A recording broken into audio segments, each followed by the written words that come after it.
उत्तर प्रदेश के मुख्यमंत्री योगी आदित्यनाथ ने आने वाले त्योहारों पर लोगों से स्वदेशी उत्पादों को अपनाने पर जोर दिया। उन्होंने कहा, स्वदेशी अपनाने से देश का विकास होगा।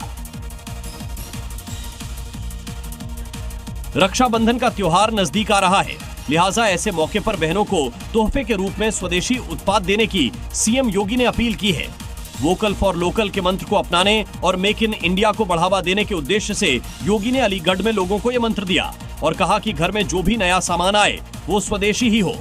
सीएम योगी मंगलवार को अलीगढ़ के नुमाइश मैदान में आयोजित एक भव्य समारोह में 958 करोड़ की विकास परियोजनाओं का लोकार्पण और शिलान्यास कार्यक्रम को संबोधित कर रहे थे। उसी में मुख्यमंत्री ने ये बातें कहीं। हिंदूवादी नेता साध्वी प्राची ने रक्षाबंधन पर सनातन धर्म की महिलाओं से अपील की है कि वो जिहादी राखियों, विशेष रूप से चांद सितारे वाली राखियां ना खरीदें, क्योंकि दूसरे मजहब के लोग ये बेच रहे हैं और धड़ल्ले से लोग इसकी खरीदारी भी कर रहे हैं। मैं पूरे देश की बहनों से एक अपील करना चाहती हूँ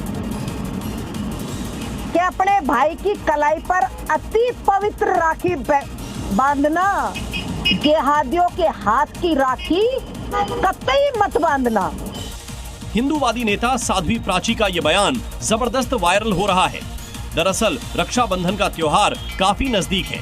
ऐसे में साध्वी ने सनातन धर्म मानने वाली महिलाओं को हिदायत दे दी और चिंता जताते हुए कहा कि बाजार में चांद सितारों वाली राखियां बिक रही हैं।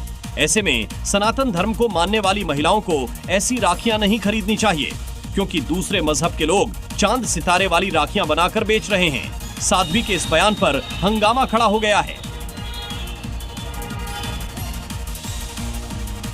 और मॉर्निंग जी में आपको दिखाते हैं देश की 5 बड़ी खबरें।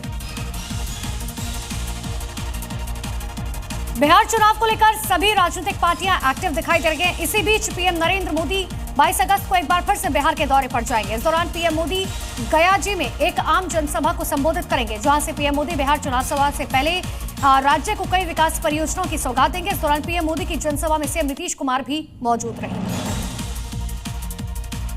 सुप्रीम कोर्ट ने बुधवार को सभी राज्यों को निर्देश दिया है कि वो शिक्षा से वंचित अनाथ बच्चों को शिक्षा अधिनियम के तहत उनका प्रवेश सुनिश्चित कराएं। अदालत ने केंद्र से 2027 की जनगणना में ऐसे बच्चों के आंकड़े शामिल करने पर विचार करने को कहा। राज्यों को यह भी पता लगाने को कहा गया कि यदि बच्चे शिक्षा से वंचित हैं तो इसके क्या कारण हैं। राज्यों को 4 हफ्तों के भीतर अधिसूचना जारी करनी होगी और अनाथ बच्चों की संख्या का पता लगाने के लिए सर्वेक्षण कराना होगा। जम्मू कश्मीर में सेना आतंक के खिलाफ ताबड़तोड़ ऑपरेशन चला रही है। दक्षिण कश्मीर के कुलगाम जिले के अखल इलाके में सुरक्षा बलों और आतंकियों के बीच घने जंगल में तकरीबन 1 हफ्ते से मुठभेड़ जारी है। दोनों तरफ से रुक-रुक कर गोलीबारी की खबरें सामने आ रही है। इस दौरान सुरक्षा बलों को सफलता मिली और एक आतंकी ठिकाने का भंडाफोड़ हुआ, जहां से सेना को कई उपकरण बरामद हुए। भारत आज अपना 11वां राष्ट्रीय हथकरघा दिवस मना रहा है, जिसे लेकर दिल्ली के भारत मंडपम में हथकरघा दिवस मनाया जाएगा। इसमें राष्ट्रपति द्रौपदी मुर्मू मुख्य अतिथि के तौर पर शामिल होंगी। वहीं केंद्रीय मंत्री गिरिराज सिंह भी कार्यक्रम में शामिल होंगे। हर साल आयोजित होने वाले इस कार्यक्रम का उद्देश्य देश में हथकरघा विरासत की समृद्धि को दिखाना है और भारतीय बुनकरों की प्रतिभा को सामने लाना है। स्वतंत्रता दिवस से पहले जम्मू कश्मीर के बॉर्डर इलाकों में सुरक्षा को बहुत सख्त किया गया, जिससे घुसपैठी किसी भी कीमत पर अपने मंसूबों में कामयाब न हो सके। इसी को लेकर जम्मू कश्मीर के भद्रवा इलाके में सुरक्षा व्यवस्था और भी ज्यादा कड़ी कर दी गई। राष्ट्रीय राइफल्स के जवानों ने किसी भी संभावित खतरे को नाकाम करने के लिए ऊंचाई वाले मैदानों और संवेदनशील इलाकों में सर्च ऑपरेशन शुरू कर दिया।